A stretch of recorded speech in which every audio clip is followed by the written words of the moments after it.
What happens when a power-hungry officer decides to illegally tow a black man's SUV in a wealthy neighborhood, completely ignoring the federal license plates? He seals his own absolute ruin. Officer Brandon Miller thought he was just harassing another outsider in his pristine suburban patrol zone, looking for an easy ego boost. He had no idea the man sitting quietly behind the tinted windows was his worst nightmare. Buckle up, because this officer's arrogance is about to collide with a titanium wall of federal authority. The morning in Oak Ridge Estates was exactly as the brochures described it. Aggressively serene. Manicured lawns stretched out like emerald carpets, and century-old oak trees cast long, cool shadows over the wide, impeccably paved streets of the affluent Connecticut suburb. It was the kind of neighborhood where a leaf blower running past 9 a.m. was considered a scandal. Parked legally against the curb on Elmwood Drive was a 2024 Chevrolet Tahoe. It was pitch black, freshly washed, and sported heavily tinted windows. Inside sat Derek Coleman. Derek was 42, possessed a calm, deeply analytical demeanor, and wore a crisp, tailored charcoal suit without a tie. He was not a resident of Oak Ridge Estates. He was, however, the Deputy Director of the Department of Justice's Civil Rights Division, sent from Washington, D.C., to oversee a federal consent decree regarding systemic racial profiling within the local county police force. Derek had his laptop open on the passenger seat, cross-referencing a digital stack of excessive force complaints. He was early for a meeting with the town's mayor and had pulled over to review some final statistics. He wasn't bothering anyone. He wasn't idling his engine. He was simply existing in a space where someone felt he didn't belong. In his rearview mirror, the unmistakable silhouette of a police cruiser rolled onto the street. Derek didn't think much of it at first, but the cruiser slowed down as it approached. It crept past the Tahoe, stopped, threw it into reverse, and backed up to idle directly parallel to Derek's vehicle. Derek sighed, minimizing the spreadsheet on his laptop. He knew exactly how this script went. It was the very reason he was in this town. The cruiser's light bar suddenly flared to life, washing the quiet suburban street in aggressive flashes of red and blue. The officer inside didn't use his siren, but the flashing lights were a clear, legally binding command. Derek was officially being detained. Derek pressed the button to roll down his window just as the officer stepped out. Officer Brandon Miller was a man who walked with his chest puffed out and his hand resting casually, yet threateningly, on his duty belt. He had a tight buzz cut, mirrored aviator sunglasses that hid his eyes, and a smirk that suggested he was deeply enjoying himself. "Morning," Officer Miller said, his tone dripping with a rehearsed, condescending edge. He didn't introduce himself. He didn't state the reason for the stop. He just leaned in slightly, trying to peer through the tinted glass. "You lost?" "Good morning, officer," Derek replied, his voice a measured, unshakable baritone. He kept his hands in plain sight on the steering wheel, a survival tactic ingrained in him long before he ever carried a federal badge. "I'm not lost. Just pulled over to check some emails before a meeting." Miller chewed on a piece of gum, looking Derek up and down. He took in the black man in the expensive suit, the brand-new luxury SUV, and the laptop. In Miller's mind, the math wasn't adding up to anything legal. "Check some emails," Miller repeated, a sneer forming on his lips. "Right. Well, we got a call about a suspicious vehicle parked in the neighborhood. People around here pay a lot of property taxes to not have people loitering on their streets. I haven't been here longer than 10 minutes, Derek said calmly, and there are no parking restrictions on this side of the street. I checked the signage. "I don't really care what you checked," Miller snapped, his patience evaporating. The mirrored sunglasses reflected Derek's calm face. "This is a private-feeling community. You don't live here. Hand over your license, registration, and proof of insurance." Derek had a choice. In the breast pocket of his jacket sat his DOJ credentials, complete with a gold federal badge that carried more jurisdictional weight than the local police chief. He could pull it out, end this charade in 5 seconds, and watch the color drain from Miller's face. But Derek was an investigator. He was here to document how this department treated ordinary citizens when they thought nobody important was watching. He decided to let Officer Miller show his true colors. "All right," Derek said smoothly. He reached slowly to his center console, extracting his civilian leather wallet. He pulled out his standard driver's license, issued in Virginia, and handed it through the window, along with a generic fleet registration card that came with the government vehicle. Miller snatched the cards. He stared at the Virginia license. "Virginia? That's a long way from home. What kind of meeting do you have out here?" "A professional one," Derek answered, keeping his answers purposefully brief but polite. "Don't get smart with me," Miller warned, tapping the license against the window frame. "You're sitting in a $100,000 truck with out-of-state plates, parked in a neighborhood where you clearly don't belong, acting evasive. Step out of the vehicle." Derek didn't move immediately. "Officer, I am legally parked. I have provided my identification. Unless you are suspecting me of a specific crime, I'd prefer to remain in my vehicle." Miller's hand dropped instantly to the butt of his sidearm. He unsnapped the retention strap. The loud click echoed in the quiet morning air. "I gave you a lawful order. Step out of the vehicle now, or I will drag you out and charge you with resisting." Derek's eyes flicked down to the officer's hand on the gun, then back up to the mirrored glasses. He recognized the lethal danger of the situation. A bruised ego with a badge and a gun was a deadly combination. "I am stepping out," Derek said, his voice lowering an octave, broadcasting absolute compliance.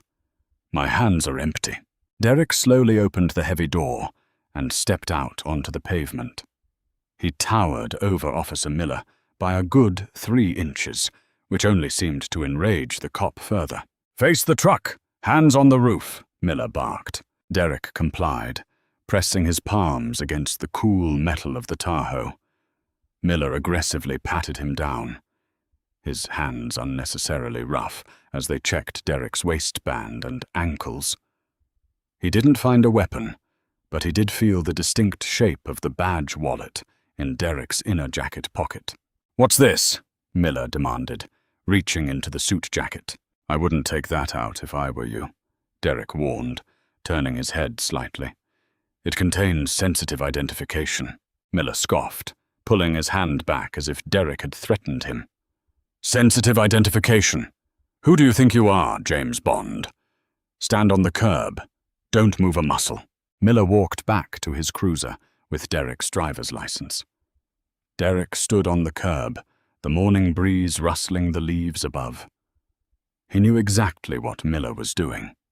He was running the name, hoping for a warrant, a suspended license, anything to justify the harassment. When he found nothing, his ego wouldn't let him back down.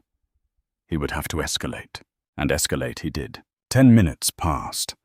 The flashing red and blue lights of the cruiser bounced off the pristine white fences of Oak Ridge Estates. A few neighbors had come out to their porches, holding coffee mugs, watching the spectacle with quiet, judgmental curiosity. Derek stood perfectly still on the curb, his hands resting naturally at his sides. Finally, Miller emerged from the cruiser. His jaw was tight. The background check had come back completely clean. Derek Coleman had 0 criminal history, 0 outstanding warrants, and a spotless driving record. But Miller wasn't about to hand the license back and wish Derek a good day. Instead, he marched over with a ticket book in hand. "All right, Coleman," Miller said, dropping the Mr. entirely. "Here's how this is going to work. Your registration card looks like a fake fleet document. I can't verify the owner of this vehicle in our local database. That's because it's a federal fleet vehicle," Derek stated clearly. "If you run the plates through the National Crime Information Center database instead of your local county dispatch, it will verify." "Are you telling me how to do my job?" Miller stepped into Derek's personal space, trying to use physical intimidation. The scent of stale coffee and aggressive cologne wafted off the officer. "I know a stolen car when I see one. Tinted windows, out-of-state driver, bogus registration. I'm impounding this vehicle pending an investigation." Derek's eyebrows raised slightly. This was beyond standard racial profiling. This was outright asset theft under the guise of police authority. "You are going to impound my vehicle? On what legal grounds? You have no probable cause." "My probable cause is that you're operating a motor vehicle with fraudulent paperwork," Miller lied effortlessly. He grabbed his shoulder mic. "Dispatch Unit 4. Send a tow to Elmwood Drive. I need a flatbed." "Copy Unit 4, en route." Derek looked at Miller, entirely unfazed. "Officer Miller, I am going to give you fair warning. I am officially advising you that this vehicle is the property of the United States federal government. Towing it is a violation of federal law, specifically interfering with a government official's duties and tampering with federal property. You need to call your watch commander." Miller laughed, a harsh, barking sound. "Federal government? Really? What are you, the Postmaster General? Give it a rest, buddy. You're lucky I'm not putting you in cuffs right now. The truck is getting towed. You can walk to the station to figure it out." 15 minutes later, the heavy rumble of a diesel engine broke the quiet of the neighborhood. A bright yellow flatbed tow truck from Kowalski Towing and Recovery backed down the street, its reverse alarm beeping loudly. The driver, Hank Kowalski, hopped out of the cab. Hank was a burly man in his 50s, wearing a stained high-visibility jacket and a battered baseball cap. He looked tired. Hank had a contract with the county police, which meant he had to show up when they called. But he hated these kinds of calls. Towing a car with the driver standing right there usually meant dealing with screaming, crying, or fighting. Hank walked over, pulling on a pair of heavy leather work gloves. "Morning, Brandon," Hank said, greeting the officer. He looked over at Derek, noting the expensive suit and the calm demeanor. "What's the story here?" "Suspicious vehicle, fraudulent registration," Miller said confidently, gesturing to the Tahoe. "Hook it up, Hank. Take it to the county impound lot." Hank nodded, though he looked uneasy. He walked around to the back of the Tahoe to assess the hookup points. As he knelt down to look under the rear bumper, his eyes fell on the license plate. Hank froze. He didn't just glance at it. He stared. He took a dirty rag from his back pocket and wiped a thin layer of dust off the cold metal plate. The plate wasn't issued by Connecticut. It wasn't issued by Virginia. It had a distinctly plain design, with the unmistakable letters U.S. Government stamped across the top and a barcode on the side. Hank stood up slowly, the heavy metal tow chains clinking in his hands. He looked at the Tahoe, then at Derek, who was watching him with a calm, knowing expression. Hank had towed tens of thousands of cars in his life. He knew what a G-plate was. He also knew that you absolutely, under no circumstances, touched a car with a G-plate unless you wanted the alphabet soup agencies, FBI, ATF, DEA, or DOJ, breathing down your neck before lunch. Officer Miller," Hank called out, his voice losing its gruff confidence. He walked over to the cop, keeping a respectful distance from Derek. "Can I talk to you for a second?" Miller sighed, clearly annoyed by the delay. "What is it, Hank? Just hook the damn truck up." Hank lowered his voice, but Derek could still hear him clearly in the quiet morning air. "Brandon, look at the plates on that thing. Those are federal plates. It's a G-ride. I can't tow a federal vehicle. My insurance won't cover the liability, and it's against federal law. If that's an FBI surveillance truck or something, I'll lose my business license." Miller rolled his eyes dramatically. "Hank, the guy is a con artist. The plates are fake. You can buy that crap on the internet for $20. I ran the registration through county, and it came up blank. It's a phantom car. Just put it on the bed." Hank looked back at the plate, then at Derek. Derek gave Hank a very subtle, almost imperceptible nod. It was a look that said, "You know what you're looking at. Don't let him ruin you." "I don't know, man," Hank stammered, rubbing the back of his neck. "Those plates got the watermarks and everything. Have you called a supervisor?" "I don't need a supervisor to tell me how to handle a fraudster," Miller snapped, his voice rising, echoing down the street. Several neighbors on their porches leaned in closer. "Are you refusing a police dispatch, Hank? Because if you are, I can call your competitor, and I can make sure Kowalski Towing loses the county contract by the end of the week. Is that what you want?" Hank swallowed hard. The county contract was 80% of his business. He had a mortgage and 2 kids in college. He looked at Derek with an expression of profound apology. "I'm sorry, buddy," Hank muttered in Derek's direction. "I'm just doing what the badge tells me." Derek didn't look angry. He just looked disappointed. "Hank, right?" Derek asked calmly. "Yeah, Hank. Hank, I advise you not to attach those chains to this vehicle. Officer Miller is currently acting outside the scope of his legal authority. If you participate, you are aiding in the illegal seizure of federal property. I don't want to see a working man lose his livelihood because of a rogue officer's ego." "Shut up," Miller barked, stepping toward Derek. "One more word out of you, and you're in cuffs. Hook it up, Hank, now." Hank grimaced, turned his back, and started unspooling the heavy steel winch cable from the flatbed. The mechanical whir of the tow truck's winch echoed like a grinding alarm across the manicured lawns of Oak Ridge Estates. Hank dragged the heavy J-hooks toward the front of the pristine Chevy Tahoe, his shoulders slumped with the heavy burden of a man who knew he was making a massive mistake, but felt he had a gun to his financial head. Derek Coleman stood firmly on the curb, his arms crossed over his chest. He watched Hank kneel and slide the steel hooks into the reinforced towing slots under the Tahoe's front chassis. The metallic clank was final.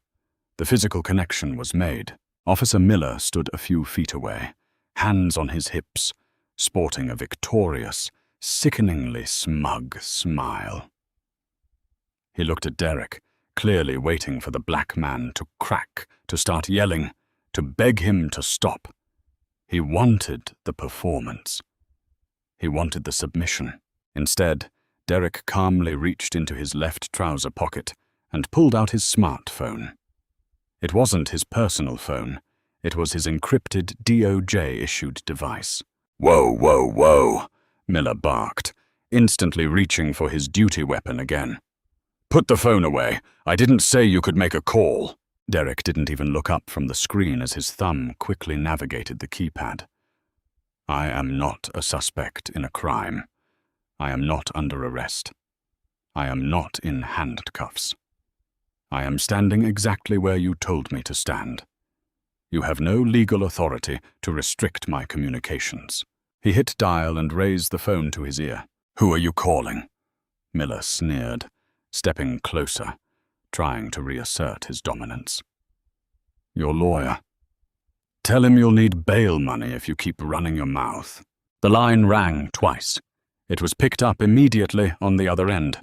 "William Stanton," a gruff, alert voice answered. "Bill, it's Derek," Derek said, his voice entirely devoid of panic, maintaining a chilling, businesslike cadence. William Stanton was the Special Agent in Charge, SAC, of the FBI's regional field office, located just 12 miles away in the city center. He was a veteran agent, entirely devoid of a sense of humor, and he had been working closely with Derek on the consent decree investigation. "Derek, you're early. You at the mayor's office yet?" Stanton asked. "No, I've been delayed," Derek said, his eyes locking onto Officer Miller's mirrored sunglasses. "I'm currently standing on the curb at the 400 block of Elmwood Drive in Oak Ridge Estates.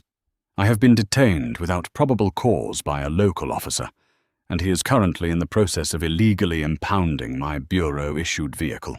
There was a dead, heavy silence on the other end of the line. When Stanton spoke again, the casual tone was entirely gone, replaced by the razor-sharp edge of a federal commander.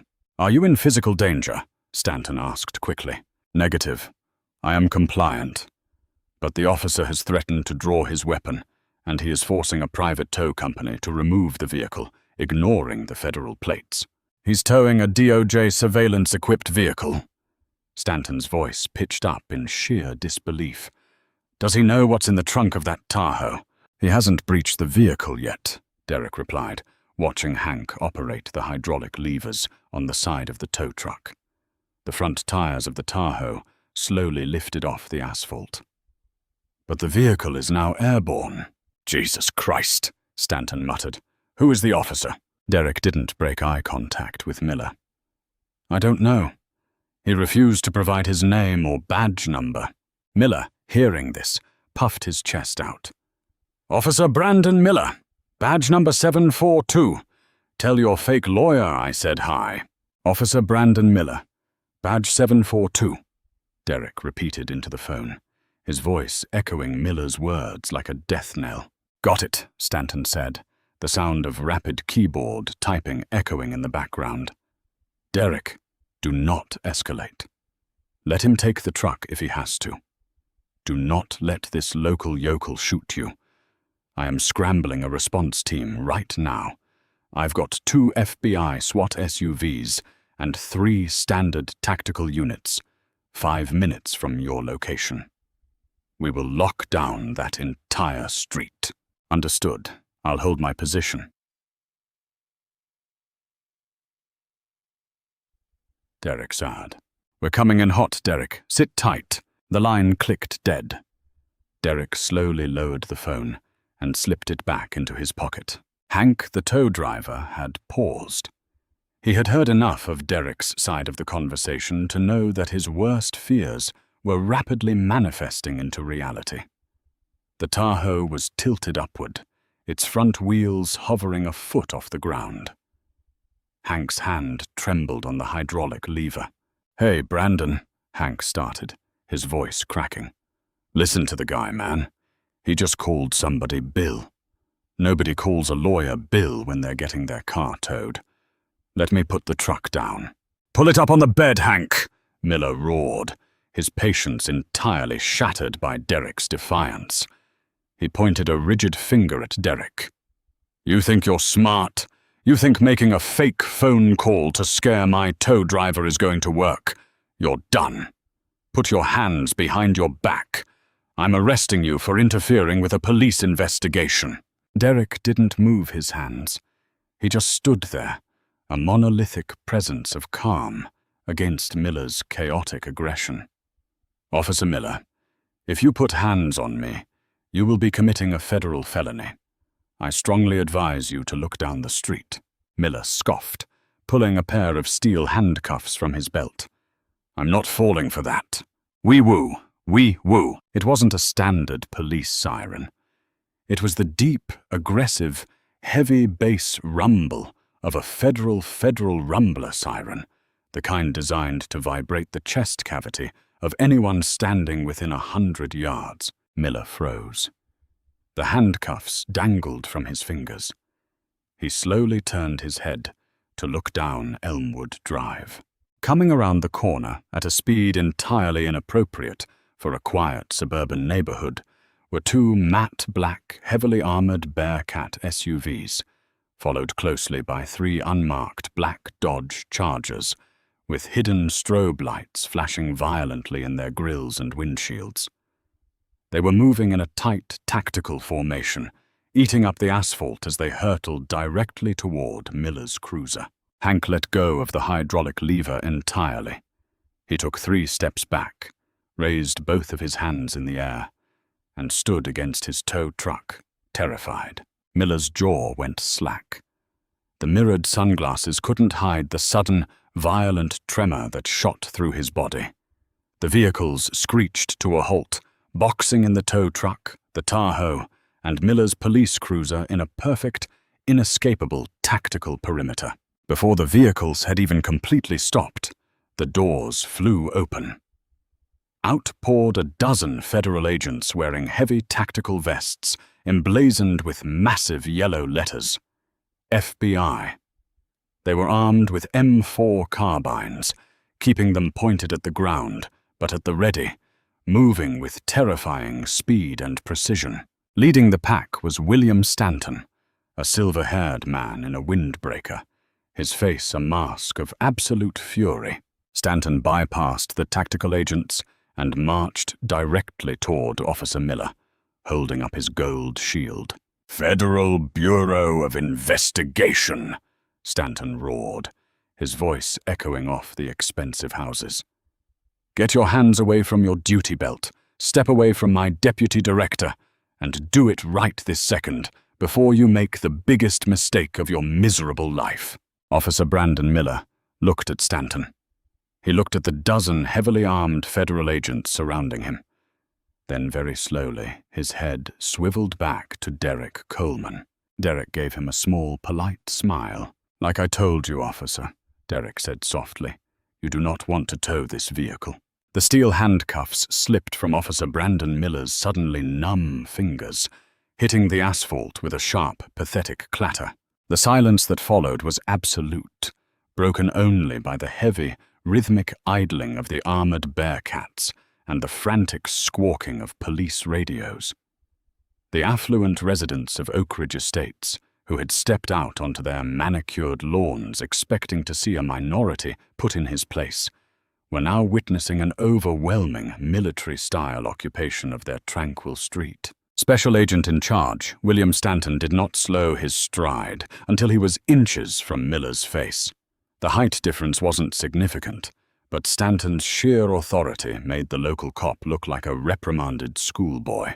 "Step away from the vehicle," Stanton ordered, his voice a low, gravelly threat that promised absolute ruin. "Keep your hands exactly where I can see them." Miller swallowed, his throat completely dry. The arrogant sneer had melted into a mask of pure, unadulterated panic.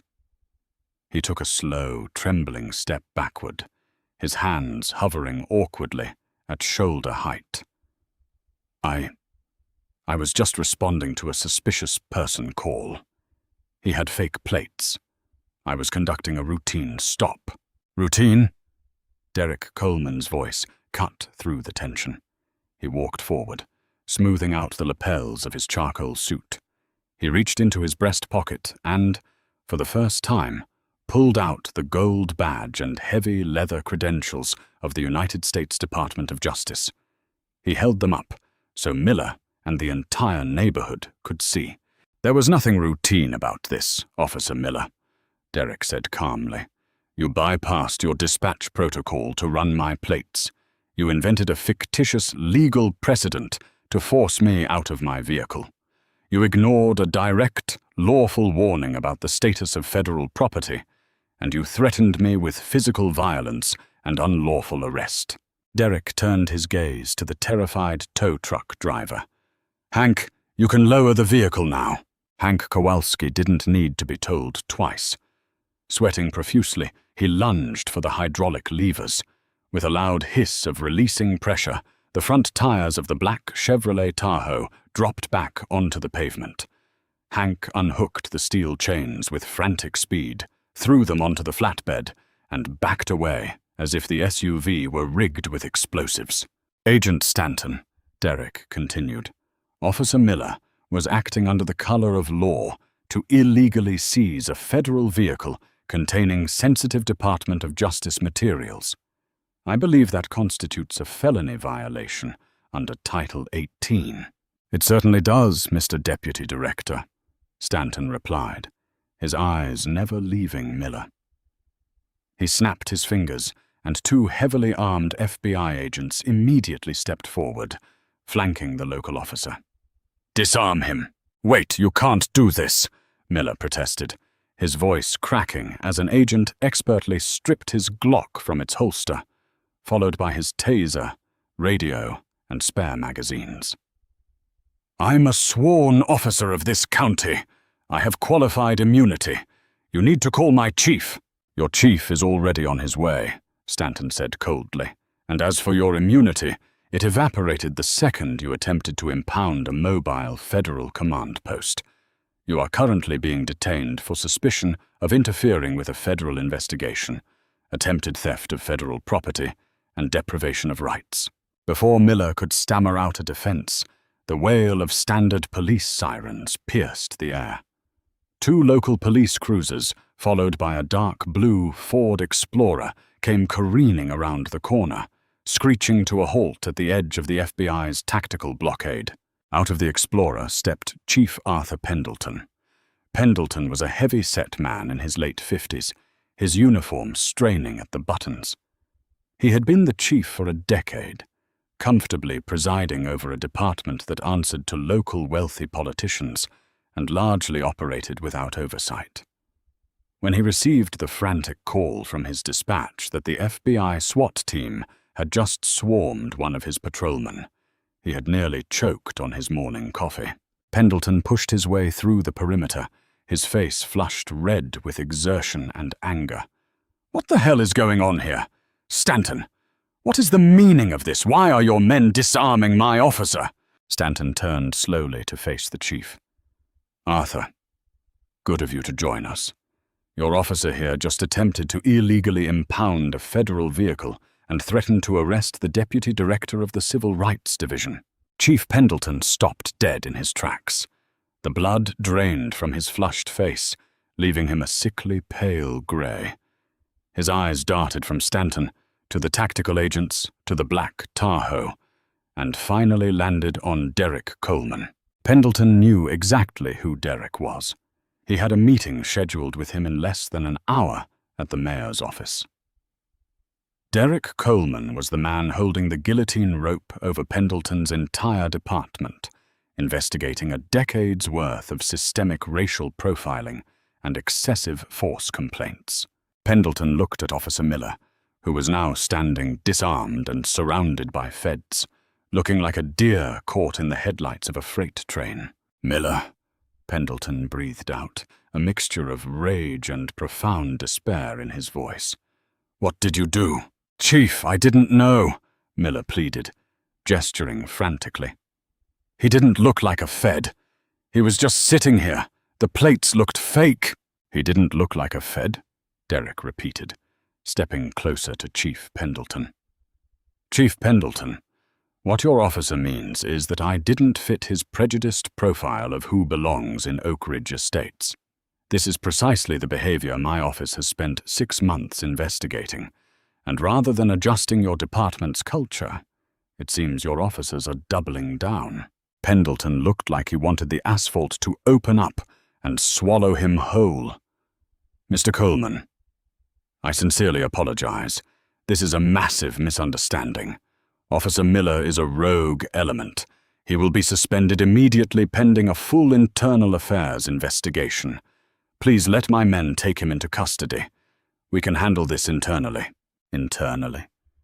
Stanton barked a harsh laugh.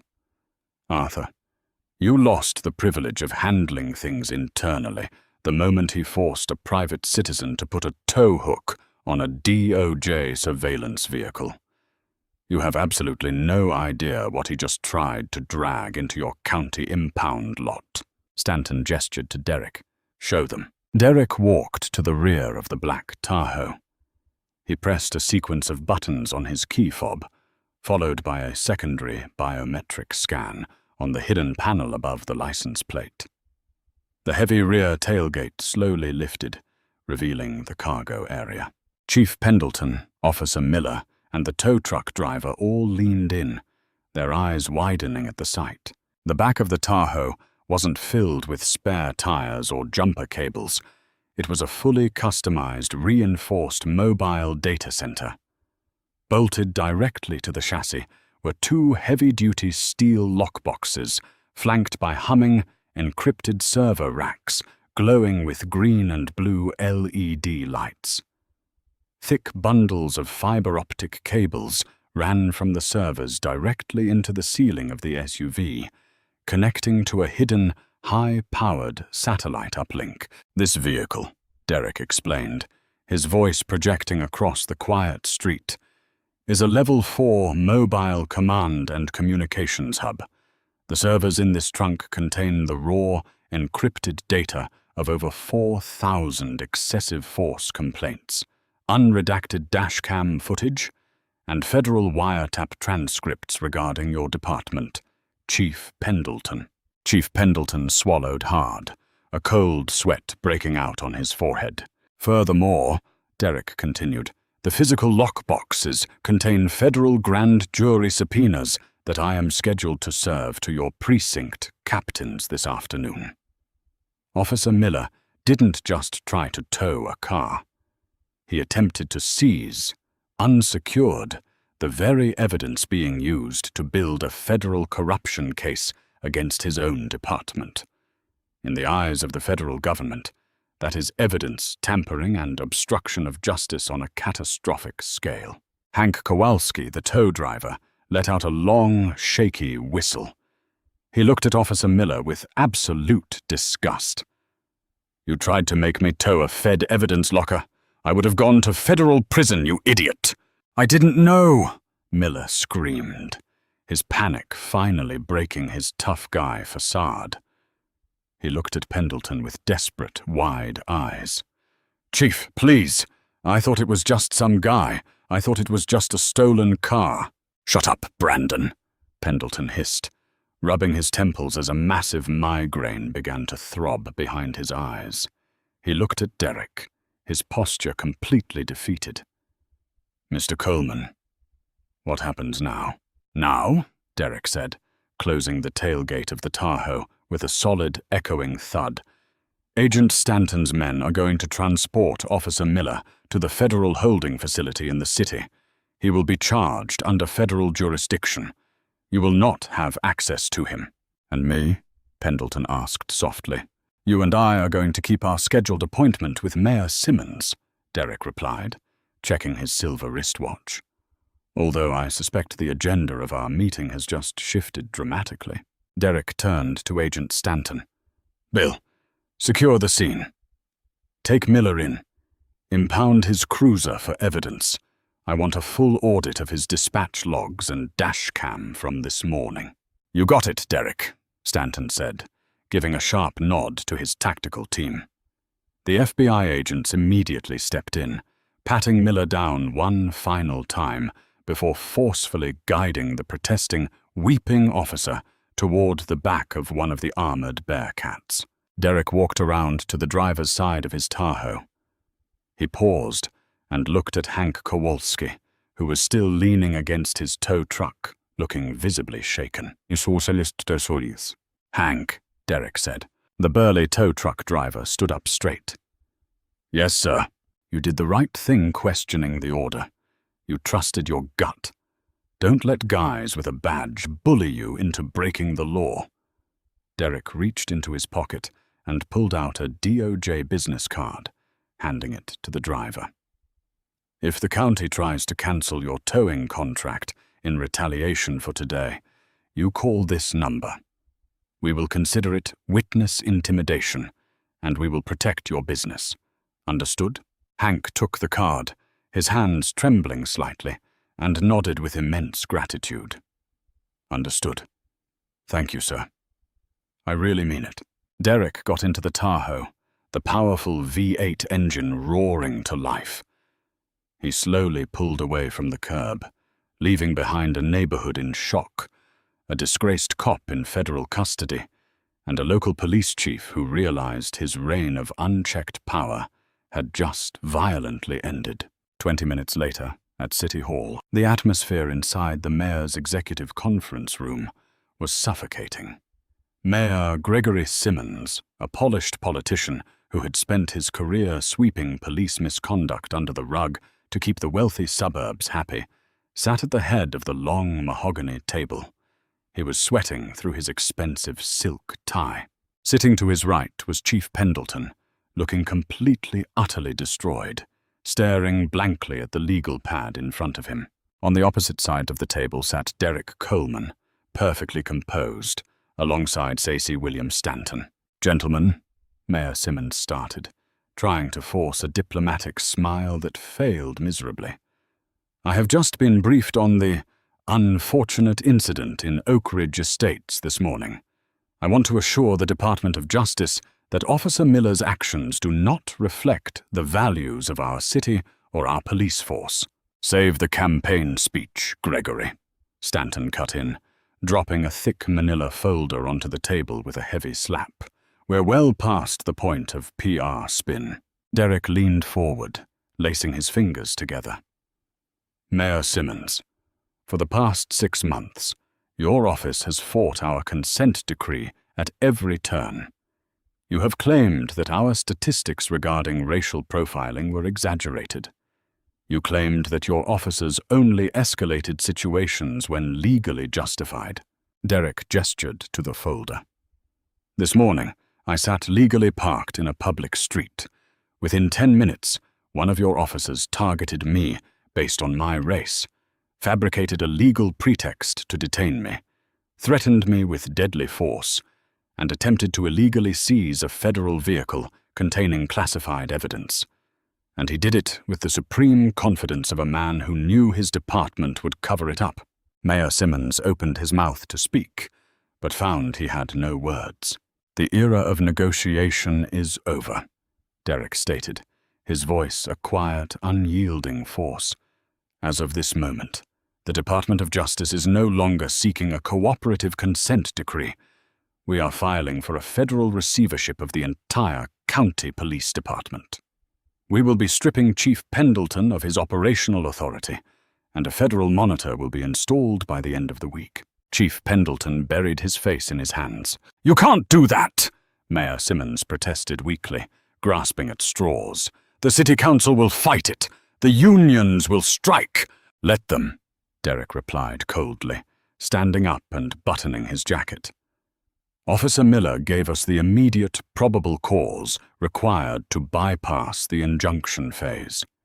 If you fight this, we will release the dashcam footage of this morning's stop to the national press, along with the unredacted files of the other 4,000 complaints. We will let the public decide if they want to pay taxes to a city that empowers armed extortionists." Derek looked down at the 2 defeated men. "Officer Miller wanted to tow a vehicle today," Derek said, his tone devoid of any sympathy. "Instead, he towed away your entire department. Have your legal counsel contact my office by 5 p.m. The fluorescent lights of the federal holding facility in downtown New Haven buzzed with a clinical, unforgiving hum. Officer Brandon Miller, stripped of his badge, his gun, his tailored uniform, and his suffocating arrogance, sat shivering in a standard-issue orange jumpsuit. The fabric was stiff, smelling faintly of industrial bleach. The heavy steel door of the interrogation room locked him inside a reality he still couldn't fully comprehend. 12 hours ago, he was the king of Oak Ridge Estates. Now he was inmate 8849-01, facing the crushing weight of the United States Department of Justice. The door clicked heavy, and his police union attorney, Leonard Katz, walked in. Katz was a high-priced, aggressive defense lawyer, known for getting cops out of tight spots. He usually entered a room with swagger, ready to bully internal affairs investigators. But today, Katz looked like a man who had just attended a funeral.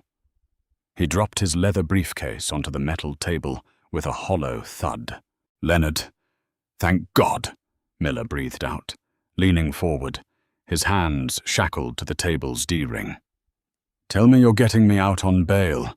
Tell me Chief Pendleton is fixing this. It was a mistake. I didn't know the truck was a federal wire room." Katz didn't sit down. He just stared at Miller with a mixture of pity and profound disgust. "Pendleton resigned 20 minutes ago, Brandon," Katz said, his voice flat. "He submitted his papers to the mayor and went home. The FBI is currently raiding his office, pulling every file, hard drive, and personnel record from the last decade. The department is under federal receivership, personally authorized by the Office of the Attorney General in Washington."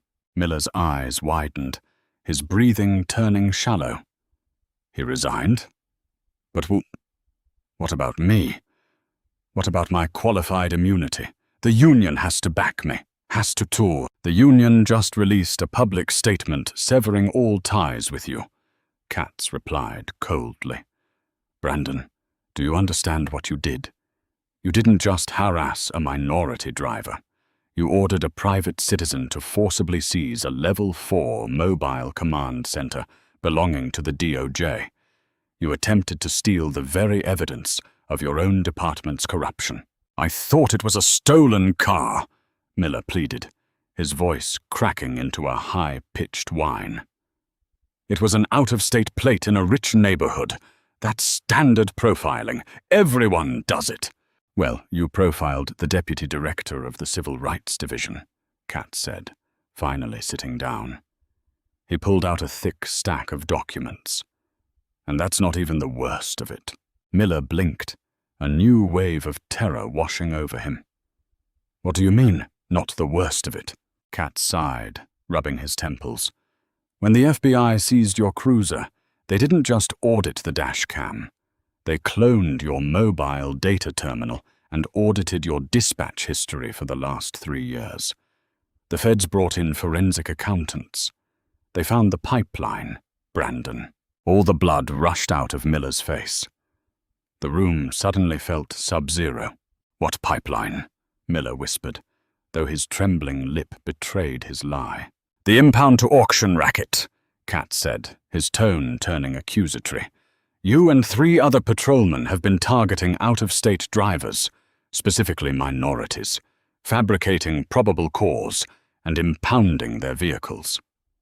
But instead of logging them properly, you were routing the high-end cars to Kowalski's competitor, a shady tow yard on the edge of the county, who then funneled them to an illegal salvage auction. You were getting kickbacks for every luxury SUV you snatched off the street." Miller slumped back in his metal chair, his chest heaving. The sheer scope of his ruin was finally crystallizing. "You didn't just want to harass Derek Coleman," Katz continued, connecting the dots out loud. "You saw a brand-new $100,000 Chevy Tahoe with out-of-state plates, and you saw a payday. You wanted to steal his truck and sell it. But because you were too greedy and too blinded by your own prejudice, you tried to steal a truck packed with federal servers and grand jury subpoenas. They can't prove that," Miller stammered, though he knew it was over. "They already have," Katz countered sharply.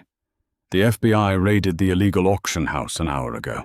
The owner rolled on you in 5 minutes. He handed over the ledgers. You aren't just facing civil rights violations, Brandon. The United States Attorney is charging you under the RICO Act for operating a criminal enterprise under the color of law. You are looking at a minimum of 20 years in a federal penitentiary." Katz stood up, snapping his briefcase shut. "I am officially withdrawing as your counsel. The union is not paying for a racketeering defense. You need to beg for a public defender, and you need to pray the judge has mercy, because the DOJ certainly won't." As Katz walked out of the room, leaving Miller alone in the suffocating silence, the disgraced officer buried his face in his hands and finally began to weep. The arrogant bully who had terrorized a community for years was gone, replaced by a broken, terrified criminal who had spectacularly orchestrated his own demise. The media circus that descended upon the United States District Court for the District of Connecticut was unprecedented. News vans lined the streets of New Haven, their satellite dishes aimed at the sky, broadcasting the downfall of the county's most corrupt police department to the entire nation. Inside the polished oak walls of the federal courtroom, the atmosphere was deadly serious. Presiding over the case was United States District Judge Janet Hall, a no-nonsense jurist known for her razor-sharp intellect and absolute intolerance for police misconduct. Sitting at the prosecution table, wearing an immaculately tailored navy suit, was Derek Coleman. He wasn't the lead prosecutor. He was the star witness and the lead investigator. Beside him sat Special Agent in Charge William Stanton, his posture rigid and commanding. Across the aisle, Brandon Miller looked like a ghost of his former self. He had lost 20 pounds in federal holding. His hair was thinning, his posture was slumped, and he wore a cheap, ill-fitting grey suit provided by his overwhelmed public defender. The trial was short. It barely lasted 3 days. The prosecution didn't even need to call character witnesses. The digital trail Miller left behind was a devastating, irrefutable map of his own arrogance.